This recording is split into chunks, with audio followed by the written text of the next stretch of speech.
देखिए 5 नंबर सवाल देखिए, है 4 के जैसा ही, लेकिन इसमें थोड़ा सा डिफरेंस कर दिया है बात को समझने के लिए।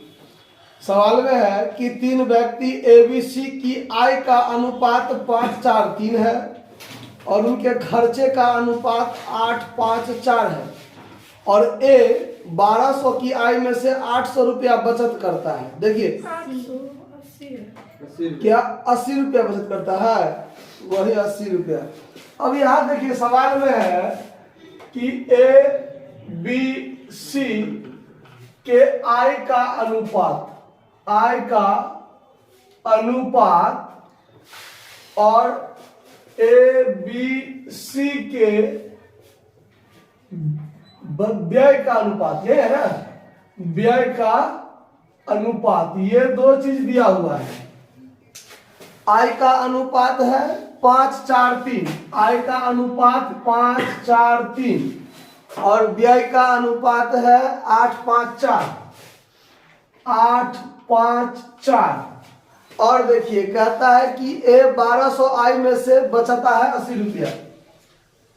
A का आय 1200 दिया हुआ है और बचत 80 रुपया दिया हुआ है। सवाल में देखिए, सवाल में आय दिया हुआ है, बचत दिया हुआ है। सवाल में आय का अनुपात दिया हुआ है और व्यय का अनुपात दिया हुआ है। तो आय के मतलब A का जो आय दिया हुआ है, तो आय के आधार पर ABC का आय तो निकल जाएगा, लेकिन बचत जो है, बचत का अनुपात तो नहीं दिया हुआ है कि ABC का बचत निकल जाएगा। तो आय में से यदि हम बचत घटाएं A के लिए, तो A का व्यय निकल जाएगा, और जब A का व्यय निकल जाएगा तो व्यय का अनुपात दिया हुआ है ना, तो फिर बाकी का व्यय निकल जाएगा। तो इस आधार पर देखिए, हम मान लेते हैं, माना कि ABC का आय क्रमशः, एक यूनिट मान लेते हैं x, और 5x, 4x, 4x और 3x, 5x, 4x और 3x, ये इसका आमदनी मैंने मान लिया। अब A का आमदनी 5x है और A का आमदनी यहाँ 1200 है, तो यहाँ पर 5x बराबर में क्या हो जाएगा, 1200। तो x का मान निकल जाएगा 1200 बट्टा में 5, काट दीजिए तो कितना निकलेगा, 240 निकलेगा। अब देखिए जब x का मान निकल गया तो B का आय कितना है, 4x, तो 4 गुने 240 कर दीजिए तो 960 रुपया। C का आय 3x, तो 3 गुने 240 मतलब 720, दोनों का आय निकल गया। A का आय तो पहले से दिया हुआ है, B का आय, C का आय निकल गया।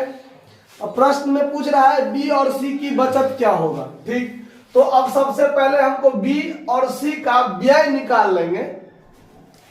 तो B और C का आय निकल गया, अब B और C का व्यय निकाल लेंगे, तो आय में से व्यय घटाएंगे, क्या निकल बचेगा, बचत बचेगा। तो अब बचत के लिए क्या करते हैं, देखिए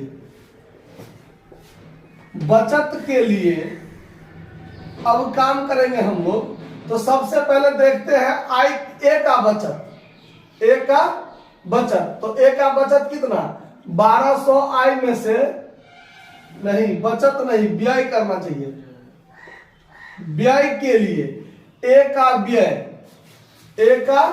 व्यय, तो 1200 में से 80 घटा दीजिए, 1120, तो इसका व्यय हो जाएगा कितना, 1120।